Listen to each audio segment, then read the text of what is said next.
Get you caught up on all the headlines coming out of the coronavirus outbreak today. But first, likely, if you are a regular viewer, you'll notice something a little different in our newscast tonight. We want to make sure that we, too, are practicing social distancing when we're at home and when we're here at work and in the studio. So now we are far apart. We are no longer sharing the desk. Yeah, so you'll probably see us in these boxes a lot as we bring you the latest news. And with that, we want to make sure you have the latest information developing today about COVID-19. First, from the State Health Department, saying there are now 56 confirmed cases in the state of Indiana. There are still just 2 deaths associated with it here in Indiana. There is a jump in the number of people tested. It's now up to 380. Internationally, more people have now died from COVID-19 in Italy than China. That news comes on the same day we learn that China's lockdowns have worked. Wuhan is reporting no new infections. Also now we are learning how much money Americans could get under that relief plan from the federal government. $1,000 per adult and $500 per child. It's expected around April 6th, and then the same amount would come 6 weeks later. And tonight at 5 o'clock, we want to get you caught up on the other big story making headlines out of central Indiana. That's right. It comes from our governor, who is closing all public K-12 schools through May 1st, and there's a chance that the schools are not going to reopen for the 1920 school year. And we've got Rich Van Wyk. He was there for the announcement today, and Rich joins us live tonight with a look at how this is all going to work. Rich? Scott, the effort to control or slow the spread of COVID-19 is both historic and unprecedented. The governor's plan fills 3 pages. He says it is time for the state to go on the offensive. Public schools, they're number 1 on the list of the plan. They're already closed. Holcomb ordered them to stay closed until May 1st and added they may have to close for the rest of the school year. That could be an enormous problem. The Department of Education doesn't know how many school districts can teach over the internet and put e-learning to work. We've seen that already in some communities. At best, only half of Indiana's school districts have a computer for every child. Some kids have no computers at home and no internet connection. There is a gap. And I'm not going to pretend that there's not one, but that's where schools have to make that difficult decision. Do they have the capacity as a community to run e-learning, or do they just have to close their doors and not run e-learning? And then what happens? Will students have to repeat the school year? According to the superintendent of public instruction, that decision hasn't been made.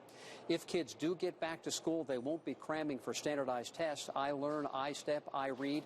They have all been canceled this year. Scott, Anne Marie? Yeah, a lot of developments coming out of the State House today. Rich, thanks. Of course, this news impacts the lives of every single student, but for high school seniors, it's a real bummer. This was their last chance for so many of that last semester high school tradition.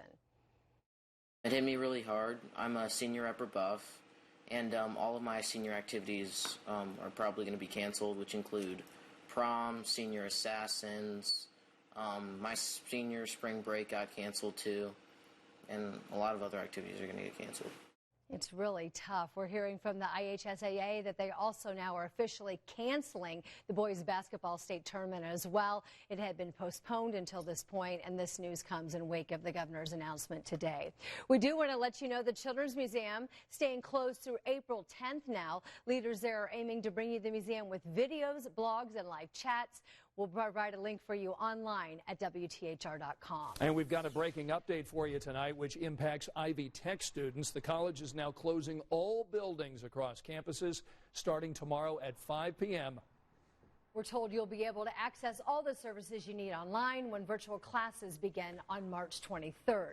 That includes everything from your advisor appointments to answering your questions about financial aid. And the big 3 automakers are now shutting down all their factories to protect their workers. This would include the Fiat Chrysler plant in Kokomo. That's where employees were dismissed yesterday. Ford tells us it plans to close its factories after tonight through March 30th. General Motors says it'll close all North American factories until at least March 30th. And we also learned today the Subaru plant in Lafayette will be suspending production next week. The 6,000 people who work there will be paid during that shutdown to ensure their health and safety. And now at 5:07, we do have some breaking news we're following out of the NFL. Adam Schefter from ESPN's reporting that Saints head coach Sean Payton has tested positive for the coronavirus. Payton said he came out with that diagnosis because he wants everyone to listen to the government's warnings. Drive-through testing for the COVID-19 virus now popping up all over the country. But we want you to know that instant tests certainly is not transferring to instant results. The official numbers are lagging days behind the actual count of people who are infected because the results are just taking so long. Our company right now has a team of journalists looking into this important issue. Brendan Keefe investigates. Journalist Nicole Vapp never wanted to become the story. Just gave all my information and they gave us a testing kit. She leads the investigative team at 9 News in Denver. But now she's being investigated for COVID-19 because of symptoms and contact with someone who already tested positive. Okay, one more to go. We got this. The drive-through tests keep potentially infected patients out of hospitals, away from vulnerable healthcare providers and each other. Okay. But these instant tests don't come with instant results. It said it would be 72 hours. Even though my doctor told me it'd be 24, they said it would be 72. And I still haven't had results. The vast majority of tests currently conducted in the United States are genetic. The patient is swabbed and then that sample is sent to the lab, which copies the DNA to match it against the genetic fingerprint of the coronavirus. It's a 4-hour test that typically takes days between the moment the sample is collected and when the results are sent to the doctor. The genetic test shows only if the virus was in your body at the time the sample was taken. We're just sitting here waiting. Nicole got no answer for 5 days. Then, right after this interview, she got the news. She was negative. If someone's getting a test result back 5 days later, it just tells them they were negative 5 days ago. It doesn't tell them they're negative now. Exactly. It's kind of a useless test at that point. Some countries are using a test that involves a blood draw. The blood is sent to a lab which doesn't detect the virus itself, but looks for the antibodies we produce to fight the virus. That test takes the lab a few hours before the results are sent to the doctor. The antibody test shows if the patient has ever had the virus, including people who have recovered and would otherwise show up negative on the genetic test. There's so many people that could have this that are running around. Researchers around the globe are racing to develop an instant test that could be used in a doctor's office or emergency room with immediate positive or negative results. For now, here in the U.S., the people who can actually get in line to wait for a test then have to wait days longer to hear the verdict. That was Brendan Keefe reporting from our sister station in Atlanta. Keep in mind, a positive test does not affect the treatment of the individual, but getting those numbers do help track the spread of the virus. That then allows public health officials to not only to identify, but also to send resources then to hot spots. At the top of the hour, we talked about the storm predictions.